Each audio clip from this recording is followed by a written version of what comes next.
Hello, good morning. Good morning, everyone.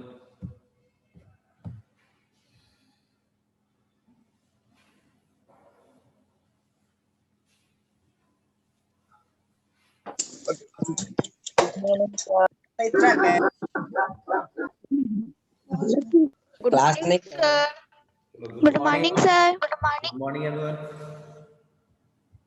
लोग forest discuss कर रहे थे जिसमें लोग फोटोसिंथेसिस और रेस्पिरेशन ये फोटोसिंथेसिस प्रोसेस और रेस्पिरेशन ये दोनों चीज का मैंने कहा कि ये 28 पार्ट्स का होता है और दोनों चीज का मैंने एक डिस्कस किया था तो उस केस में आपको कंक्लूजन यही आया कि आपको रेस्पिरेशन प्रोसेस समझना होता है और रेस्पिरेशन प्रोसेस फोटोसिंथेसिस का जस्ट रिवर्स प्रोसेस है। रेस्पिरेशन प्रोसेस में क्या होगा, ज़्यादा अमाउंट में एनर्जी रिलीज करेगा, उसको आपको फैक्टर्स के रूप में जो है रॉ मटेरियल्स के रूप में वहाँ ऑक्सीजन होना चाहिए। जबकि फोटोसिंथेसिस प्रोसेस में रॉ मटेरियल के रूप में वहाँ क्या होना चाहिए, कार्बन डाइऑक्साइड होना चाहिए। ओके, तो और इसके बाद मैंने बताया कि उसका क्यों डिफॉरेस्टेशन हो रहा है, जो फॉरेस्ट को हम लोग जो रिमूव करते जा रहे हैं, उसको क्लीन करते जा रहे हैं, उसके पीछे क्या क्या रीजन हो सकता है, इस पर भी हम लोग बात किए थे, इस पर डिस्कस किए थे। Good morning, sir. Good morning.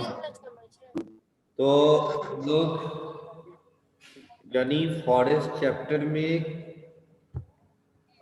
जो है ये डिस्कस किए कि किस तरह से फॉरेस्ट को क्लियर करते जा रहे हैं, है ना, उस पे हम लोग बात कर रहे थे।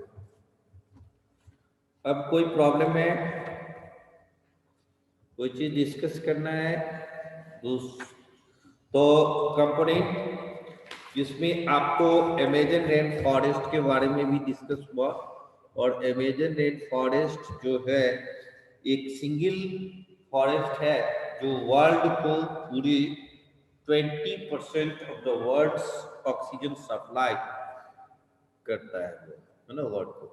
यानी जितना oxygen Amazon rain forest breathes out more than 20% of the world's oxygen supply. क्योंकि वर्ल्ड में जितनी ऑक्सीजन, अगर 100 ग्राम ऑक्सीजन सप्लाई हो रहा है तो उसमें अमेजन फॉरेस्ट का जो पार्टनरशिप है वो मोर देन 20, है ना, 20 है। यानी अगर हमें 100 में बात करें तो ठीक है। तो इस तरीके से लोग, अब एक कंपोनेंट ऑफ फॉरेस्ट, फॉरेस्ट के कितने कंपोनेंट हैं, तो दो तरह के कंपोनेंट है, बायोटिक कंपोनेंट और abiotic component. Component of forest में हम लोग जाए तो इसमें कंपोनेंट ऑफ फॉरेस्ट, तो इसमें हम लोग दो तरह की बात करेंगे, बायोटिक और एबायोटिक, है ना। ये दो तरह के जो है ये आपको कंपोनेंट ऑफ फॉरेस्ट है, ठीक है।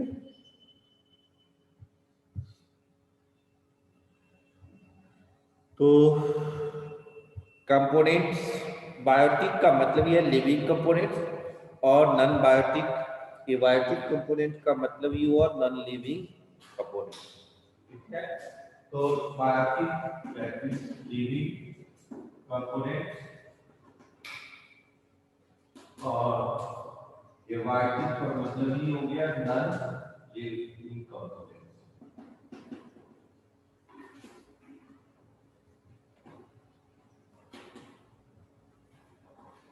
इसमें हम लोग बायोटिक कंपोनेंट्स में हम लोग आते हैं, यानी जो भी लिविंग ऑर्गेनिज्म है उसमें आपको सारे चीज जैसे ट्री, श्रब्स, फाइट्स, घास,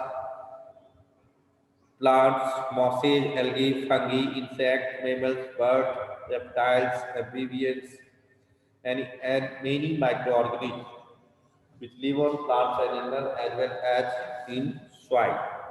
वह सभी किस में आ जाएगा? बायोटिक कंपोनेंट्स में आ जाएगा। और नॉन लिविंग कंपोनेंट्स में of water, soil, water and mineral आ जाएगा। ठीक है, तो हमें इसमें क्या क्या है? सॉइल, वाटर एंड मिनरल, ये तीन चीजें है। और इसमें लिविंग ऑर्गेनिज्म में जितने भी mosses, algae, micro organism, tree, मैट, ये एनिमल्स, बर्ड्स, ये सब बायोटिक कंपोनेंट्स में आ जाएगा। और ये बायोटिक कंपोनेंट्स में तीन ही आएगा, soil, water and minerals. Okay, तो इस तरीके से हम लोग कंपोनेंट ऑफ फॉरेस्ट में भी डिस्कस किया कि दो तरह के कंपोनेंट्स है, बायोटिक कंपोनेंट्स है, एबायोटिक कंपोनेंट्स है। बायोटिक कंपोनेंट्स में आपको आ गया, उसी का दूसरा नाम है लिविंग कंपोनेंट, जिसमें आपको ट्रीज, प्लांट्स, सुने, human beings, birds, animals, micro organism, ये सभी आते हैं। और एबायोटिक कंपोनेंट्स में सॉइल, वाटर, मिनरल, ये सभी आपको एबायोटिक कंपोनेंट्स में आएगा। ओके, अब डिस्कस करना है लाइफ इन ए फॉरेस्ट। जो फॉरेस्ट में फिर ये लाइफ कैसे सरवाइव करता है, जिसमें आपको दो टर्म्स आएगा। वो आएगा लाइफ इन ए फॉरेस्ट में जो है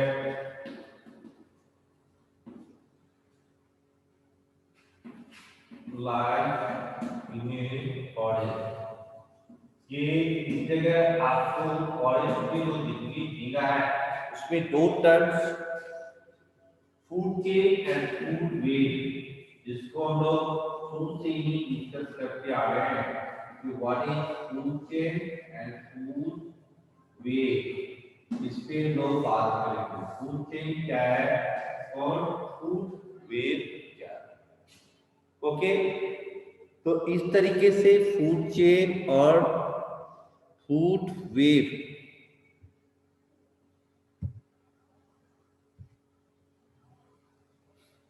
ठीक है। तो फूड चेन में कहता है sequence of who Yeats whom, है ना, वो food sequence of who Yeats whom, the sequence of who Yeats whom, ये कौन किसको खाता है उस पे डिपेंड करता है। हु ईट्स हूम, ये आपको कंसेप्ट है ना। और इसी जगह यानी कौन किसको, इस सीक्वेंस को ही लोग फूड चेन करते हैं। जैसे ग्रास, ग्रास को बैनी खाया या काव खाया, और इसके बाद उस रैबिट को स्नेक, सांप खाया, तो ये this is the food chain. ये क्या है? फूड चेन है। हु इज हु, ये सीक्वेंस ही क्या कहलाएगा आपको? फूड चेन कहलाएगा। और फूड वेव क्या है? वो एक दूसरे से इंटरलिंक्ड होगा, है ना, और उसको हम लोग food chain can be found in a forest. बहुत सारा फूड चेन पाया जाएगा फॉरेस्ट में, जो एक दूसरे से लिंक बना हुआ है और एक दूसरे को खाता है।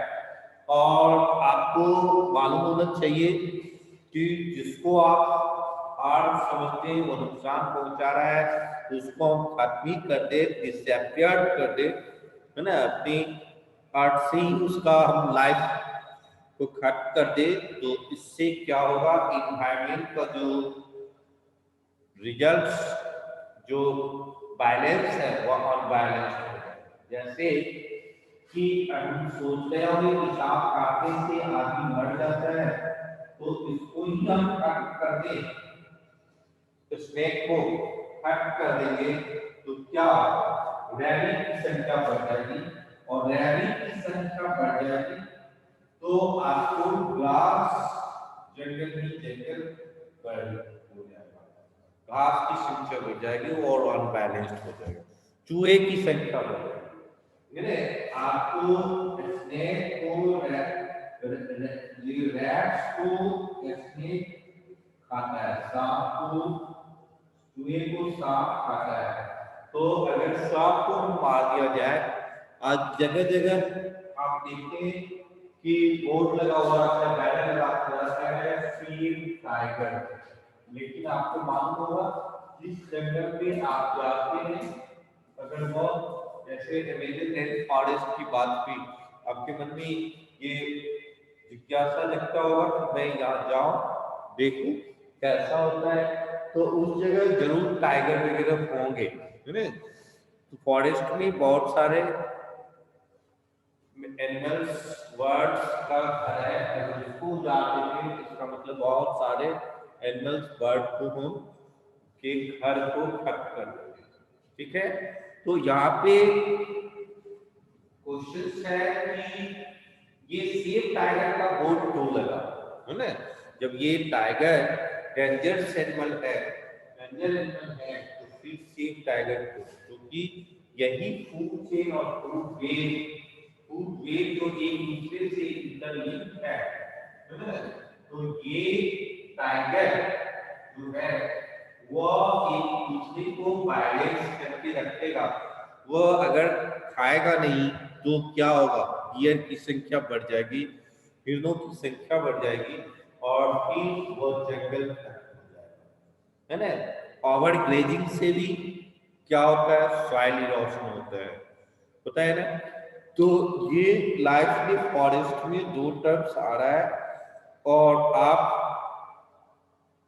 टाइप ऑफ एनिमल्स में आप डिस्कस किए होंगे, क्लास कोई भी लिविंग ऑर्गेनिज्म को जो क्लासिफाइड किया गया उसमें तीन तरह के है, ऑटोट्रॉफ्स, हेटरोट्रॉफ्स और सैप्रोट्रॉफ्स, जो हम लोग प्रीवियस चैप्टर में डिस्कस कर चुके हैं। और ये एनिमल्स जो खाने के आधार पर ऑन बेसिस ऑफ ईटिंग, तो उसमें आधार पर तीन प्रकार के हम लोग थ्री टाइप्स डिस्कस किए थे, हर्बीवोरस, कार्निवोरस और ऑमनीवोरस। ह्यूमन बींग्स क्या है, ऑमनीवोरस, वो दोनों चीजों को खाता है ना। तो ये थ्री टाइप्स जो है लिविंग ऑर्गेनिज्म को, ये ऑटोट्रॉफ्स, हेटेरोट्रॉफ्स, सैप्रोट्रॉफ्स, है ना। और इसी तरह से हम लोग on the basis of eating कि herbivorous, carnivorous and omnivorous discuss करते हैं, तो ये चीज आपको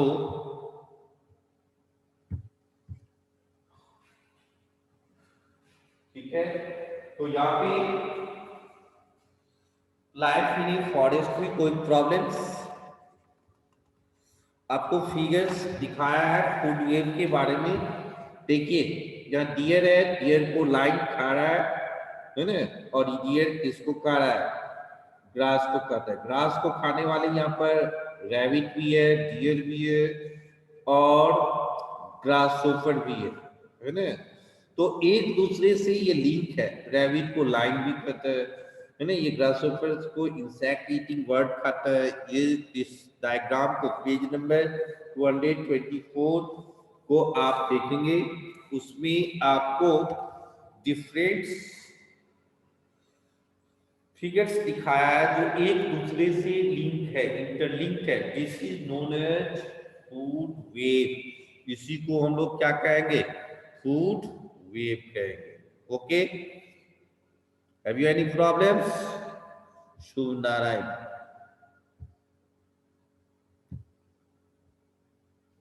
सर इस डायग्राम में तो लाइन को खाने वाला कोई है ही नहीं, लाइन को मतलब खाने लाइन को वाला मारने कोई वाला है तो कोई है ही नहीं, तो फिर लाइन का क्यों नहीं लाइन को ह्यूमन बींग्स मारता है सर, उसकी तो फिर लाइन लाइन का संख्या क्यों नहीं बढ़ जाता? वह ह्यूमन फिर तो बींग्स उस हिसाब उसके से सर, मारे ह्यूमन तो फिर तो बींग्स सर, को अपनी जान तो बचा फिर खत्म कर देता है। तब ना तो आज ये फिर उसको गलत। एक्सटिंक्ट एनिमल्स में जा रहा है, क्योंकि इसकी संख्या खत्म। आज हमें ये बैनर लगाने की जरूरत क्यों पड़ रहा है? जू में आप रखते हैं देखने के लिए, दिखाने के लिए, तो ये इसकी जरूरत क्यों पड़ रही है नहीं?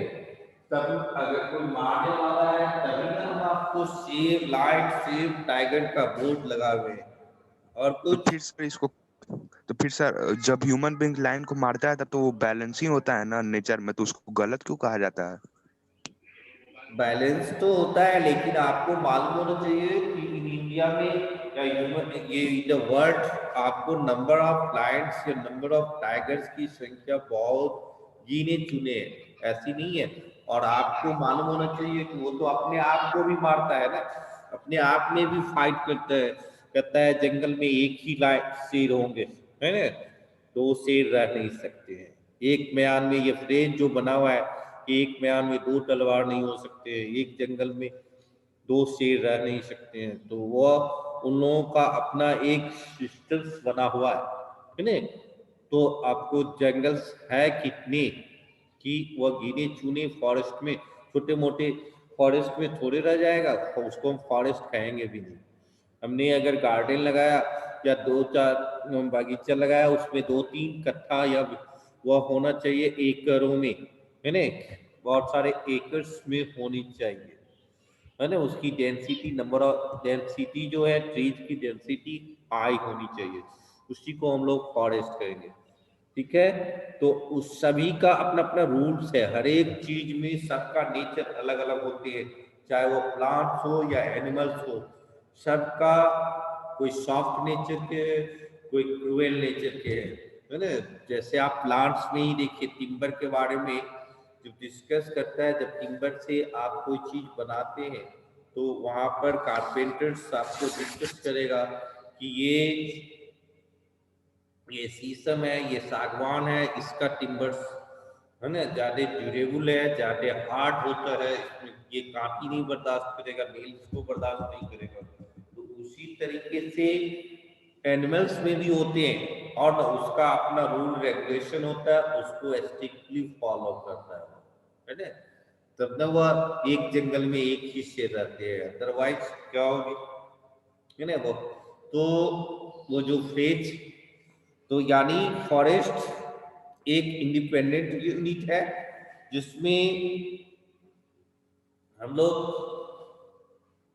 वहां पे कोई चीज देने की जरूरत नहीं होती है ना। फर्टिलाइजर सीड्स ये सब अपने आप उगते हैं, बर्बाद होते हैं ना। there is no direct addition of fertilizers and seeds or food and water for animals. How is it possible within a forest when material move in continuous nutrient cycle? वो क्या करते हैं, हमें तो कोई वहां पर प्रोवाइड करने वाले कि हम चलो लाइन को कोई चीज खिला दो, भूखे मर जाएगा। जैसे आप पेट्स एनिमल को आप बहुत केयर करते हैं, अरे ठंड तो नहीं लग जाए, उसको जो है खाना टाइम पर मिल जाना चाहिए, अदरवाइज वो बीमार पड़ सकता है। उस तरह से फॉरेस्ट में जो इतनी लिविंग विंग्स रह रहा है, उस पे आप ये नहीं सो उसको कोई सप्लाई फूड सप्लाई करने वाला नहीं है, कोई वाटर सप्लाई करने वाला नहीं है, इतने प्लांट्स जो सरवाइव कर रहा है उसको कोई फर्टिलाइजर सप्लाई करने वाला नहीं है, न्यू प्लांट्स कैसे ग्रो करेगा उसके लिए कोई सीड सप्लाई करने वाला नहीं है।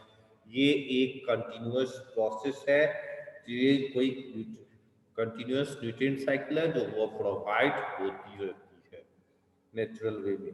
ठीक है, और वहां पर जो डैमेज होता है जिससे कोई एनिमल मर गया है ना, या कोई, तो वहां पर डिकम्पोजर्स है ना, जैसे कि तो वो उसको खा के क्लीन भी कर देते हैं, नीट एंड क्लीन कर देते हैं। Decomposer such as bacteria, fungi and some वाट्स are especially important members of food chain and food webs in the forest habitat. Their role is to break down the rough woody fibers of trees, thus enabling the nutrient cycle to begin all over again.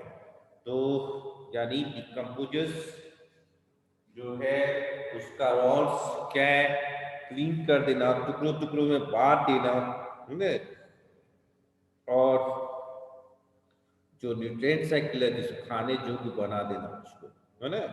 तो ये आपको जो देख रहे हैं food wave in a forest, forest में कैसे food web work करता है उसके बारे में आप लोगों ने समझ गए होंगे। कोई दिक्कत, कोई प्रॉब्लम? आशुतोष कुमार बोलो।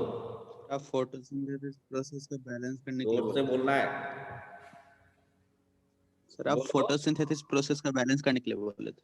हमारा आवाज नहीं आ रहा है, जोर से बोलना है। सर आप फोटोसिंथेसिस प्रोसेस का बैलेंस करने के लिए बोले थे।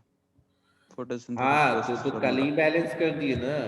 तो आपने इक्वेशन डेवलप कर लिया था दोनों को, फोटोसिंथेसिस। मैंने आते ही मैंने बताया कि कल हम लोगों ने डिस्कस किया फोटोसिंथेसिस और रेस्पिरेशन, दोनों में मैंने आपको केमिकल फार्मूला के साथ आपको मैंने रेस्पिरेशन डिस्कस कैसे हो? किया कि वह कैसे वर्क करता है। आपके बहुत बच्चे के मन में ये था कि रेस्पिरेशन प्रोसेस हमेशा नहीं होती है, लेकिन आज जैसे आप है ह्यूमन बींग उसी तरह से वो लोग भी रेस्पिरेशन प्रोसेस कंटिन्यूअस करता है, और रेस्पिरेशन प्रोसेस करने से ही आप इनर्जेटिक फील महसूस करते हैं।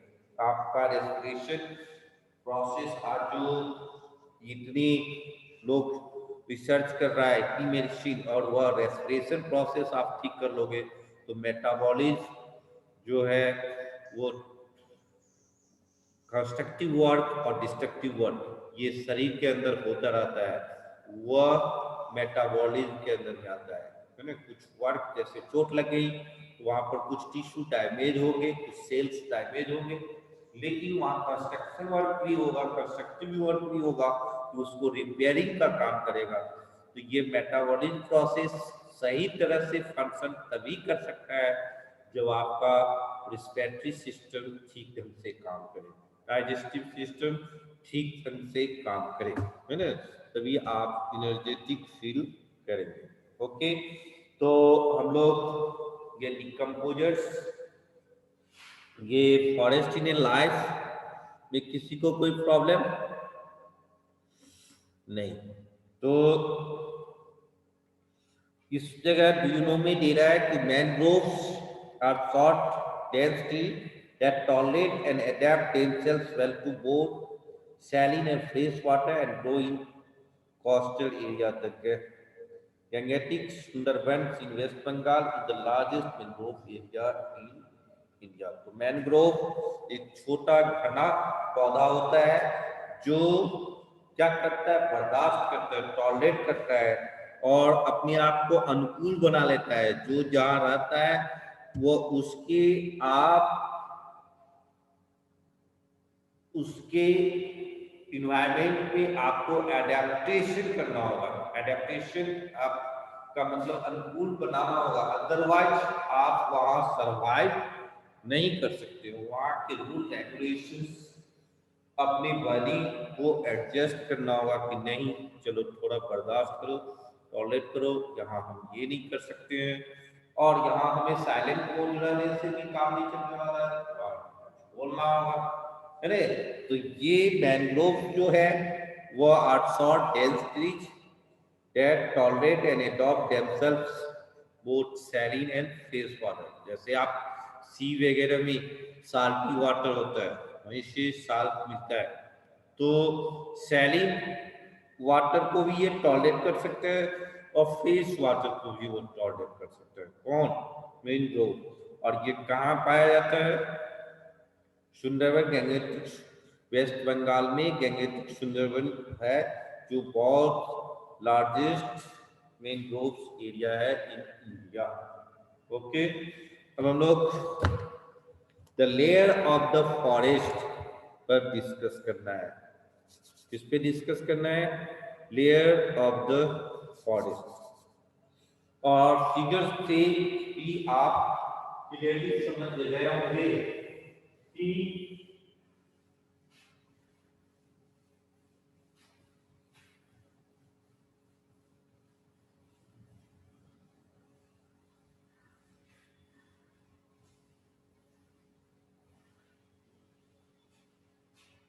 the layer of the forest,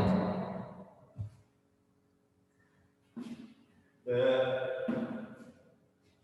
layers of the forest। तो इस जगह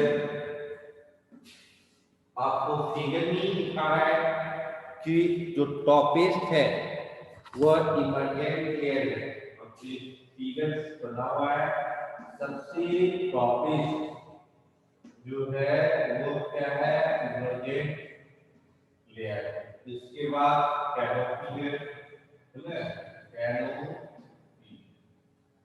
कैनोपी है, इसके बाद अंडर स्टोरी है, अंडर स्टोरी, ठीक है। और इसके बाद फॉरेस्ट फ्लड, फॉरेस्ट इस पे आप सारे लेयर्स के बारे में डिस्कस किया गया है आपको फिगर के थ्रू। अभिषेक राज, चलो तुम बताओगे द फ्लड लेयर के बारे में, फॉरेस्ट फ्लड लेयर के बारे में डिस्कस करोगे। अभिषेक राज, चलो मैंने अनम्यूट कर दिया। आदित्य राज, बोलो। Yes, sir. The forest floor layer है. हाँ, Forest floor layer consisting of dead leaves and animal dropping dead trees and animals. और कोई एक्सप्लेन करना है जी? और एनीवन? आदित्य राज, फॉरेस्ट का वो लेयर जहाँ पे डेड लीव्स, मरा हुआ जानवर और सब वहाँ पे गिरा रहता है, उसी को फॉरेस्ट फ्लोर लेयर कहते हैं। और वहाँ कोई पे और कोई? अनन्या, चलो अनन्या डिस्कस करो what the forest flood layer.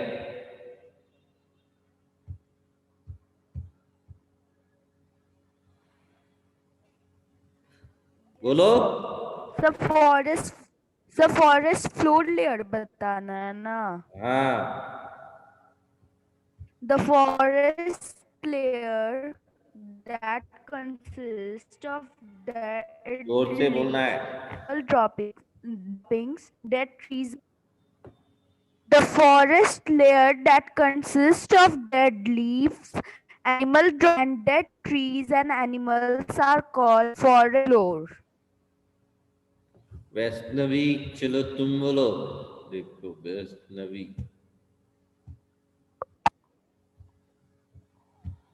Vaishnavi बोलो।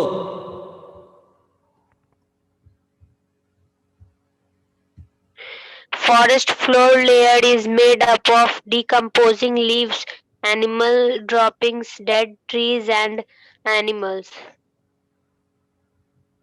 और एनीवन? और कोई The बताएगा? forest floor supports ferns, grasses, mushrooms and tree seedlings. और कोई?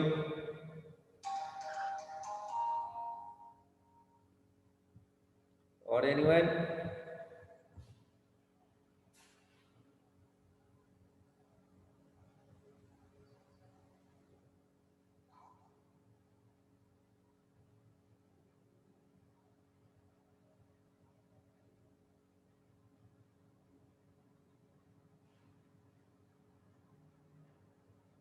चलो देखो ये लोग फॉरेस्ट लेयर आप फिगर से ही समझ गए होंगे कि कौन सा लेयर कहाँ पे फॉरेस्ट फ्लोर होगा, कहाँ अंडर स्टोरी होगा, कैनोपी होगा।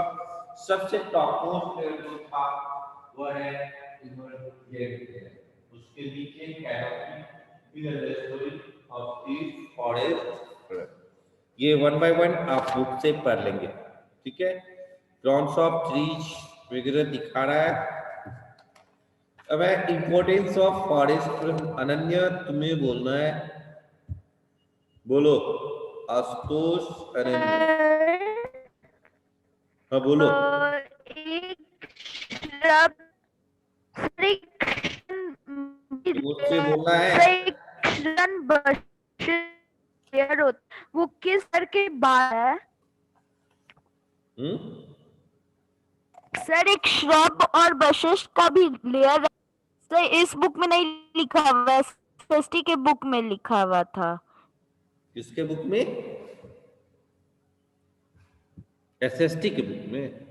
सर एसएसटी के बुक में और एनसीईआरटी में, यस सर, एनसीईआरटी में भी दिया हुआ है। हाँ होगा, कोई आपका जो बुक कर रहा है उसको ही नहीं तैयार करना है। सर तो वो किस लेयर के? जरूरी बातें नहीं है। लेयर ऑफ द फॉरेस्ट को आपको अंडरस्टैंडिंग करने के लिए स्टार्ट करके, ताकि पढ़ने में सुविधा हो। और वो आप एनसीईआरटी में देख रहे होंगे, वो अपनी जगह सही है, ठीक है, दोनों ही गलत नहीं है। और कुछ? आशुतोष कुमार बोलो। एक ट्री में 4 लेयर हो सकता है। जोर से बोलना है। एक ट्री में 4 लेयर हो सकता है। 4 लेयर हो सकता है मतलब?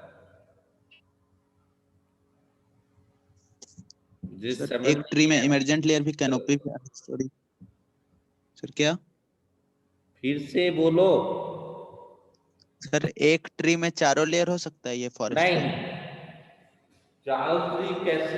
4 लेयर बहुत कैसे होगा एक ही ट्री में? नहीं ना हो सकता है।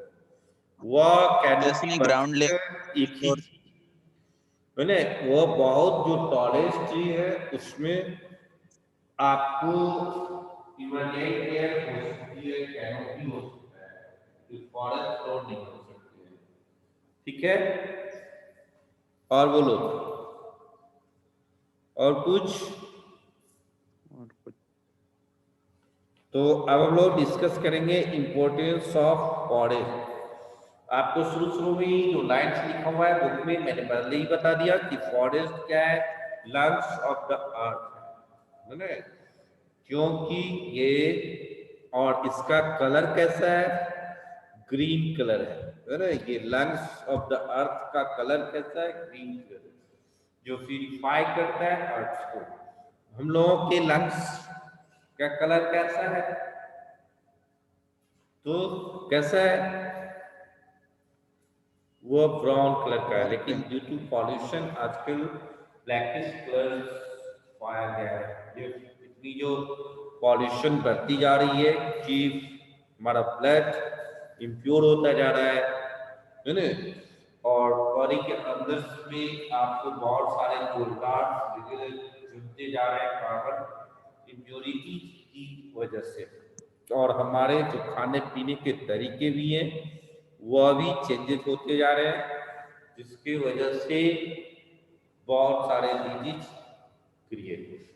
ओके, अभी हम लोग इम्पोर्टेंस में आपको एक स्लोगन दिया है, वनों के हैं 3 उपकार, मिट्टी, पानी और गया, है ना। ये वन हिंदी प्रोवर्ब्स है जिसमें दे रहा है कि वनों के हैं 3 उपकार, मिट्टी, पानी और गया। ये यानी वन से 3 हमारे एडवांटेज मिलते हैं, मिट्टी, पानी और गया। तो यानी हम कह सकते हैं कि ये सॉइल इरोशन नहीं होने देता है, पानी को रिजर्वायर के रूप में स्टोर करके रखता है, फ्लड को कंट्रोल कर देगा। तो ये सभी इम्पोर्टेंस है ना आपको फॉरेस्ट का है। और पहला ही इम्पोर्टेंस में दिखा रहा है कि forest are the habitat for living organism and are a storehouse of biodiversity.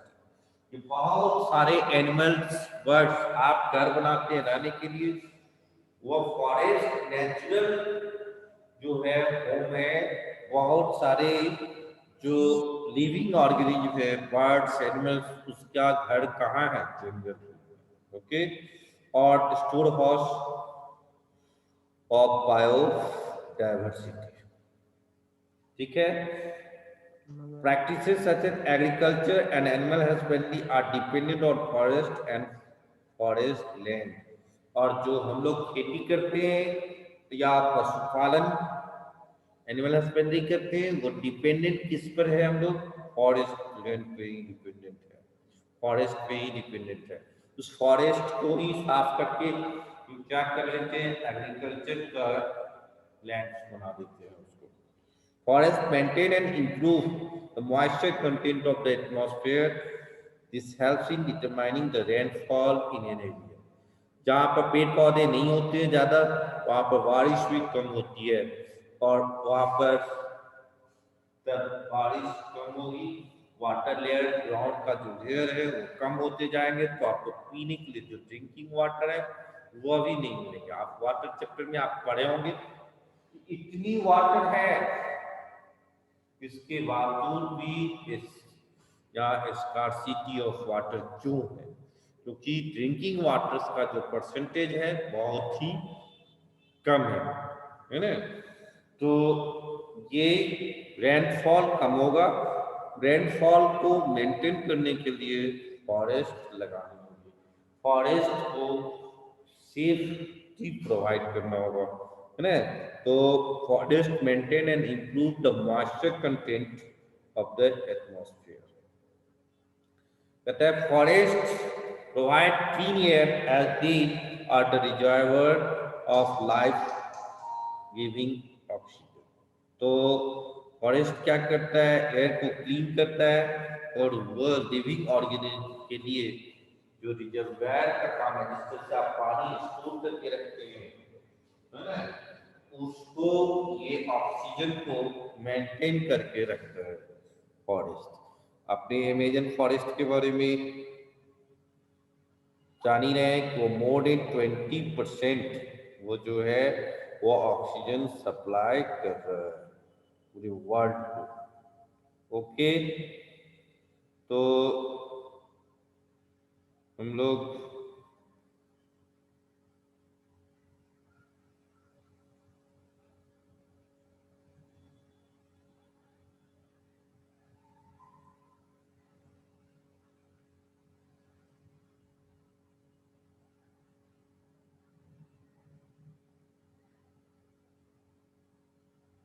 लोग डिस्कस करें नेक्स्ट। तो forest produce humus and maintain soil fertility. आप अलग से बताया गया कि आपको फॉरेस्ट में आप फर्टिलाइजर नहीं दे रहे हैं, डायरेक्ट वे में आप वहाँ पे वाटर नहीं सप्लाई करते, इसके बावजूद भी ये साइकिल चलता है, वहाँ पर भी